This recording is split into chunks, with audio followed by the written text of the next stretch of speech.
Maverick Physical Therapy have had some interesting conversations this off season. I guess those have been the nearest questions, stemming back to probably in the mid 2000s, and with and in my time in the Twins organization as well. We've chatted a lot, and there's several different episodes on the transformational zones of pitching mechanics. And let me reiterate in that it has never been my goal, objective, or intent to take the place of a pitching coach, but therefore to shed light on what we consider and talk about these transformational zones, these TZs, of loaded areas from foot, toes to fingers that have to occur for us to be successful at what we do and optimizing our genetic potential and maximizing consistency and efficiency. We've shared a lot in terms of, hey, these transformational zones are the big areas that occur through three-dimensional loadability. That's where we assess and treat, because that's where injury occurs. And that is a result of poor loadability, ultimately that transforms into inconsistent, inefficient movement that leads to pathological or disease-like states that are musculoskeletal based. And so we've talked a lot about TZ1A, TZ1B, TZ1C, and TZ2, and different transformations of biomechanics that occur from TZ1A to TZ1C, TZ1A to B, TZB, TZ1B to TZ2.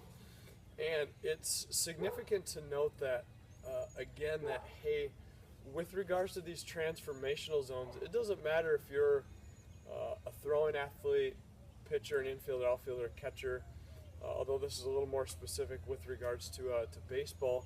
These transformational zones and what happens biomechanically throughout them would be no different with regards to the requirements than someone throwing a football, someone skipping some rocks with their grandkid, and oftentimes depending on the element of a racketed or a swinging like sport and stuff like that, biomechanically, when we're propelling and swinging with an arm, certain things biomechanically have to occur in order for a good result, but more importantly, good optimization of that load.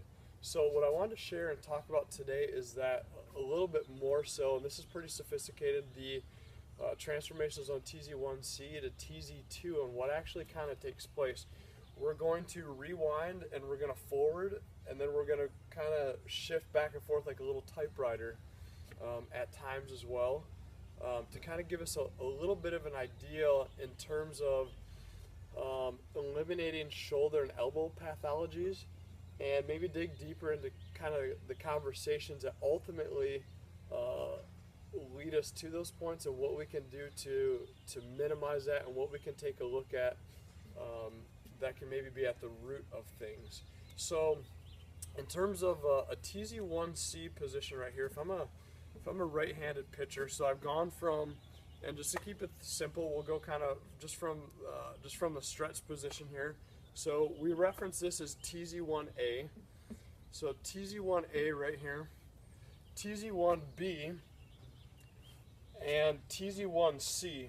So from the bottom up, I start to and continue to uncoil from the bottom up. So I have this proximal stability for distal mobility, this proximal acceleration now as I get into TZ1C of the lumbo-pelvic hip complex towards the direction of where I'm propelling the baseball.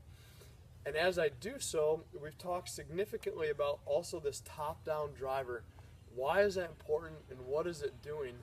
And conventionally speaking, throughout the years, any kind of throwing athlete, you're typically taught in the old school days, hey, that glove side arm, it needs to be thrusted and thrown right down past your hip right there. Basically kick the dog off your butt. If there's a dog that you're walking home from school with and he jumps you, kick the dog off your butt. But biomechanically, we kind of have to shake our head a little bit, and being an applied functional scientist, real and relative motion. So We've got bone motion, we've got joint motion. We know that in order to get motion, we need to have bony segments, so osteokinematics, bones, how they're moving in relation to each other to form joint motion. It needs to be different. If we get segments moving at the same speed in the same direction at the same time, we ultimately get a phenomenon of what we call node movement, which then requires the body to access motion somewhere and to go somewhere else. So in TZ1C, we'll slick up here, as this backside hip has released more towards home plate with regards to extension and external rotation and abduction, this glove side arm right here is acting as a top-down driver to not only through TZ1A, B, and C load up the scapulothoracic chain kind of on the back side right here on the throwing arm. It has acted in doing so to slow down the progress from the top down of these bony segments moving towards home plate so that we can speed stuff up below, therefore further improving the loadability and the slingshot trampoline-like effect that we're going to get when we release the object to create better efficiency, accurately, and then also better velocity. So when we get into this position right here in terms of TZ1C, you're oftentimes going to see in terms of troubleshooting, someone's already lost that arm, and if we had kind of this little plumb line that was shooting down with us, we're typically going to see just kind of a fling and a flying out. You'll see someone stay here, right here, and then towards the end they're just going to yank right on out. And in doing so, what happens, so what normally needs to happen in TZ1C is that when I'm loaded here, still loaded, and I'm going to show you just kind of quickly here, I'm unloading towards home plate, we reference joint motion. It's an osteopathic way of doing so. What the superior segment is doing in relation to the inferior segment, so top to bottom, vertebral body right here.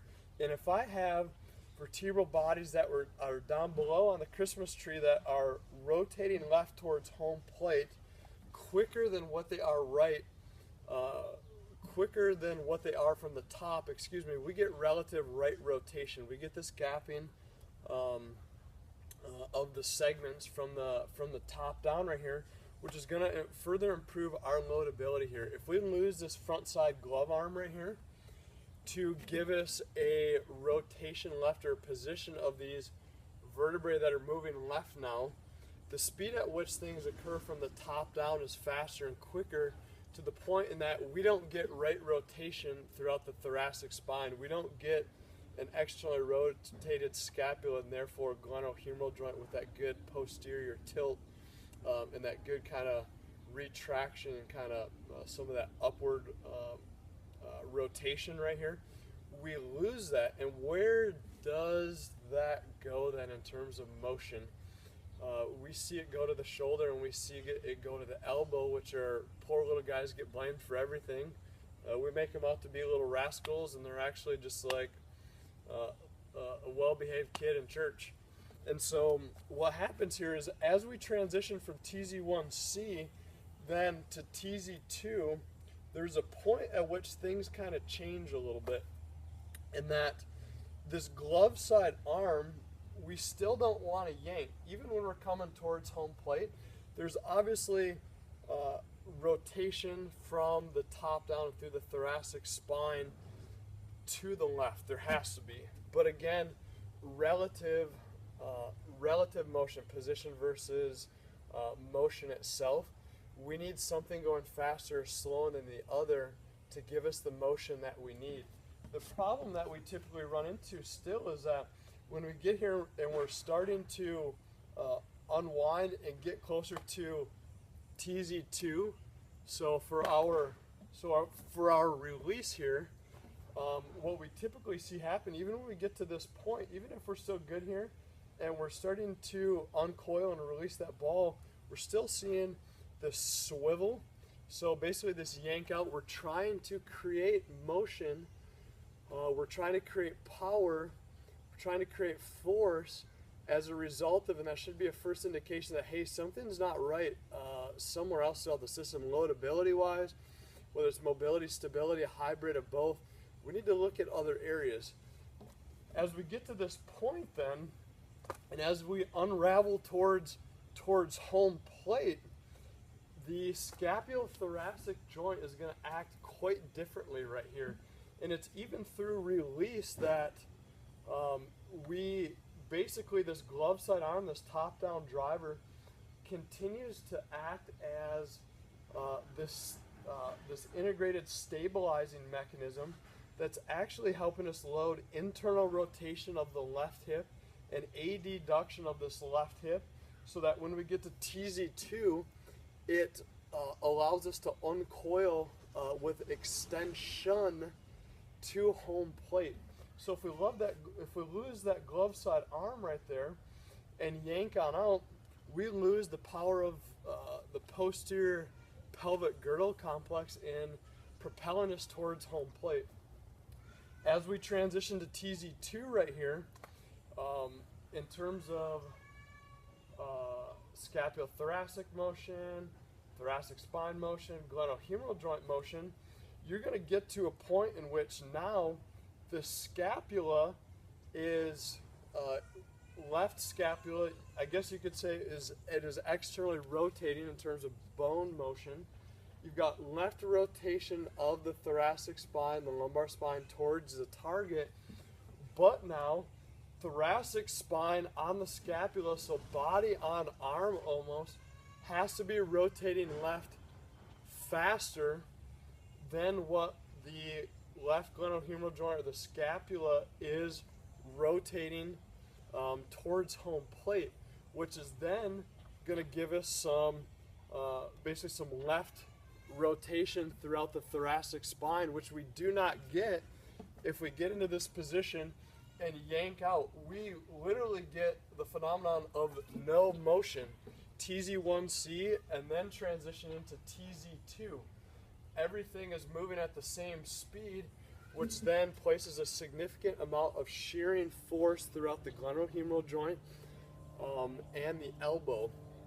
We lose that dynamic stability of that closed kinetic chain, like multi-joint approximation, compression, and congruency, which is ultimately our natural stabilizer that acts like a corkscrew. So to kind of rephrase and to reiterate right here, TZ1C, top-down driver, we get relative right rotation throughout the thoracic spine, which helps as we start to uncoil from the bottom up. With throwing against the glove side arm, gives us a good loadability of hip internal rotation and adduction. And as we release towards home plate, this glove side arm, we're actually just throwing against that glove side arm to give us relative left rotation throughout the thoracic spine. If we don't get that, we have significant and severe shearing throughout the glenohumeral joint as well as the elbow, leading to significant pathologies.